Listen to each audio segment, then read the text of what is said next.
Salut à tous les dignes fils d'Afrique. Soyez salués tous ceux qui se reconnaissent dans le sang de tous nos braves guerriers, les pères de la souveraineté africaine, les pères de l'indépendance d'Afrique. Soyez salués, dignes fils de Soundiata Keita, de Samori Touré. Soyez salués, fils de Béonzan. Soyez salués, fils de Chaka Zulu. Soyez salués, fils de Modibo Keita. Soyez salués, fils de Toussaint Louverture. Soyez salués, fils de Dessalines. Soyez salués, fils de Marcus Garvey. Soyez salués, tous ceux qui se reconnaissent en Cheikh Anta Diop. Soyez salués, vous les enfants de Malcolm X, de Martin Luther King, de Mandela. Soyez salués, fils de Thomas Sankara, de Patrice Emeris Lumumba. Soyez salués, fils de Mama Ngunga, de Kimpavita, de la reine Nzinga, de Tata André Grena Machua, de Fumoximo Kimbangu. Soyez tous salués, fils de valeureux guerriers d'Afrique. Je reviens une fois de plus dans cette vidéo pour venir vous annoncer simplement que nous reportons la conférence que nous faisons sur le franc CFA avec le professeur Nicolas Agboou, docteur en économie et père de la lutte sur le franc CFA. Voilà, donc cette conférence qui était prévue le samedi 11 janvier 2020 est reportée au samedi 8 février 2020. Voilà. À cause des grèves, à cause de la mauvaise circulation, les embouteillages et tout, nous avons pensé reporter pour qu'il y ait plus de monde, afin que beaucoup plus prennent connaissance de ce qui se passe en Afrique.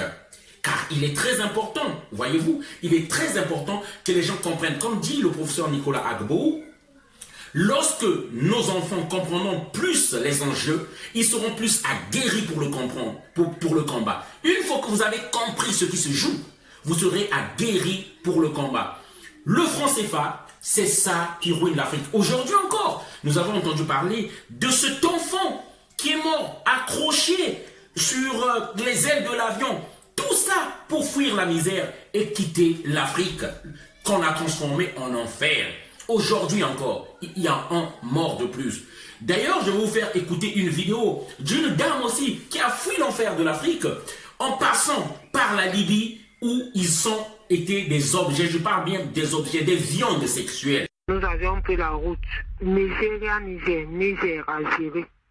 Nous avons pris la route du Maroc. Arrivé là-bas au Maroc, nous avions pris la route de la Libye. Arrivé à Debeb, on nous a posé la question de quelle nationalité nous sortons. Nous avions dit Cameroun.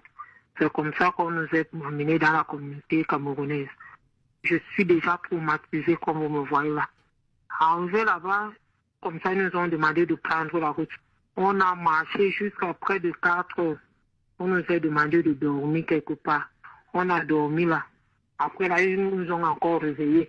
Ils nous ont mis dans les véhicules, dans les pick-up. Ils ont roulé. Arrivé à un niveau, ils ont garé. On a trouvé d'autres personnes là-bas, les voitures étaient toujours garées. On nous a mis dans la maison là. Quand vous dites ils, ce sont les passeurs libyens? C'est kidnappeurs quoi. Qui sont libyens? Oui, ils ont fait coucher tous les hommes au sol. Ils ont commencé à coucher les femmes. Mais il y avait une dame là, elle avait une petite grossesse, je pense entre 2 à 3 mois. Et une autre petite fillette. Sa fille a commencé à pleurer, laissez ma mère. C'est comme ça qu'on a tué la petite fille là. Quand ils ont fini de faire ce qu'ils avaient à faire, ils nous ont encore mis dans les voitures, dans les pick-up. Ils ont commencé à rouler. À un niveau encore, ils se sont encore arrêtés. Toujours une maison comme ça, 4 murs, mais pas de toiture. Nous sommes restés là. Ils nous ont encore demandé de sortir. C'est comme ça qu'on nous a partagé. Mon frère, moi, je suis parti. Donc, depuis ce temps, je n'ai plus revu mon frère. Je me disais qu'il était dans le véhicule. C'est comme ça que ma prison a commencé. Comme je vous dis là, jusqu'à aujourd'hui, on nous couche en désordre. Très tôt le matin, ils nous mettent dehors, ils nous versent de l'eau. Ils nous couchent devant les hommes. Ils nous amènent ailleurs, ils nous vendent comme ça. Parce que c'est leur business qu'ils font ici là. Quand un te prend, tu travailles là 2 mois. Parce qu'eux, ils nous vendent. Donc par jour, même 4 hommes, même 5 hommes peuvent te coucher. Si tu refuses, ils te tuent. Personne ne te réclame. Comme je vous parle là, je suis même opéré parce qu'ils m'ont pris. Ce jour-là, 4 hommes m'ont couché. De 5e, J'ai dit que je ne pouvais plus. Et entre-temps, lui voulait me coucher par derrière. Je lui ai dit que non, on pouvait tout faire, mais pas jusqu'à ce niveau. Il a pris l'arme, les longues armes qui sont comme les armes des chasseurs. Il m'a donné ça sur le ventre. C'est comme ça qu'elle commence à saigner. Je suis restée là 2 jours, toujours en train de saigner. C'est comme ça qu'un autre arabe arrive. Il vient me trouver.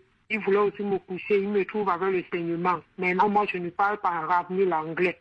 Il y a certains blacks qui travaillent avec les Nigériens et les Gambiens. Ils ramènent le Gambien là. Lui s'exprimait un peu en français. Il m'a opéré là-bas. J'ai fait là-bas à l'hôpital 4 jours.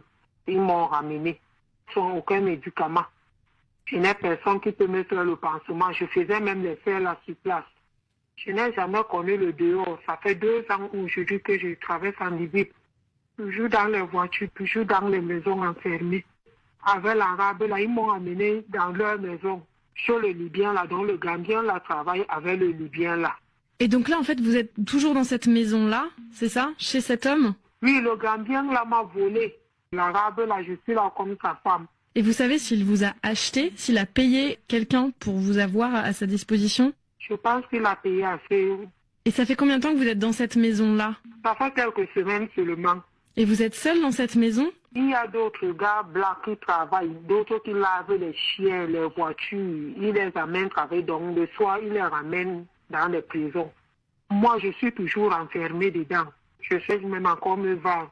Dès que je me rétablis bien, ils vont me reprendre pour me revendre ailleurs. Parce que c'est en Libye, quand tu es un peu pour télé, quand on te voit que tu as les fesses, on t'achète. Parce que les Libyens aiment les femmes corps et les fesses. Et donc vous pensez qu'il va vous revendre? Oui. Aujourd'hui, vous diriez que vous êtes l'esclave sexuel de cet homme? Oui, il est seulement le seul qui me couche avec le Gambien là. Donc là, aujourd'hui, c'est lui qui vous viole avec ce Gambien qui est de passage de temps en temps? Oui. Il vous tape quand vous refusez, c'est ça? Il vous frappe? Depuis que j'ai été opéré, on ne me tape plus. À part... Chers amis, c'est de en prenant conscience, c'est en nous mettant ensemble que nous y arriverons. Le franc CFA, c'est cette monnaie-là qui nous réduit en esclavage. Car les nouvelles chaînes de l'esclavage sont aujourd'hui le franc CFA et les bases militaires en Afrique. Et comme dit le professeur Nicolas Agbo, le triangle de souveraineté, d'abord, se réapproprier de notre monnaie. Ensuite, la défense. Avec la monnaie, nous avons la force économique, nous pouvons acheter la défense. Et avec la défense, nous avons fait le 3e triangle qui est la constitution ou soit la souveraineté. Ce qui veut dire que personne ne viendra plus encore empiéter sur notre souveraineté. Personne ne viendra plus marcher sur notre constitution. Personne ne viendra plus nous piquer notre assiette, sinon nous imposer des présidents dictateurs. Il s'agit de ça. Voilà, c'est pourquoi nous venez nombreux. L'entrée, c'est un prix patriotique à 10 € que nous avons fait. Et cet argent sera utilisé dans notre programme. Suivant la lignée de Marcus Garvey, c'est l'argent, c'est l'économie, c'est les finances qui feront que nous pèsons dans le concert des nations. C'est pas en allant juste faire du bruit dans les rues, mais il faut que j'appelle toutes les associations, que nous nous organisons, que nous soyons forts économiquement, forts financièrement. Voilà, et ainsi, nous pourrons alors diriger les choses. Nous appelons toute la diaspora africaine, cherchez à que nous soyons riches, faites des commerces, achetez dans la communauté pour que notre argent puisse aider les fils de la communauté. Voilà le message que je voulais faire passer. Le franc CFA, cette monnaie-là, aujourd'hui, confisquer notre économie, confisquer notre monnaie confisquée, c'est ça qui nous réduit en esclavage, qui a réduit l'Afrique en esclavage. Les mêmes Africains qui sont en Afrique là, qui travaillent, qui bossent, qui viennent ici, qui bossent comme des démons, qui développent la France. Cette France noire qui se lève très tôt le matin et qui se couche très tard, qui construisent la France. Ce sont les mêmes Africains. S'ils utilisent cette force chez eux, ils construiront chez eux. Mais on nous a confisqué le véhicule, l'essence qui met la force en mouvement afin de créer des biens et des services. On n'est pas des économistes, mais on a compris. Nous ne sommes pas des économistes, mais nous avons compris la réalité. L'argent, lorsque tu donnes à quelqu'un l'argent, tu mets l'énergie qui se met en lui en mouvement. Voilà, c'est pourquoi nos artisans qui sont dans les pays, les maçons, ceux qui sont dans les pays, les soudeurs, ils veulent bien développer leurs entreprises. Ils veulent embaucher plus de monde parce que ça marche. Mais ils disent quoi souvent? On n'a pas de moyens. Les moyens, c'est quoi? C'est l'argent.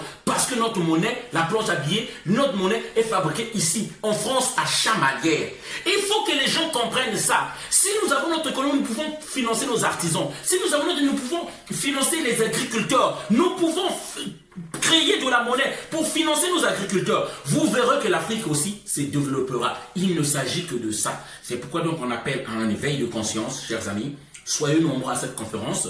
Le produit, les 10 euros que vous donnerez, nous allons injecter dans les projets de l'association afin de pouvoir créer des petites et moyennes entreprises, afin de créer des unités de production et en retour qu'on aille aider les Africains. Voilà, donc c'est le message que je voulais faire passer. Tous rendez-vous le 8 février 2020.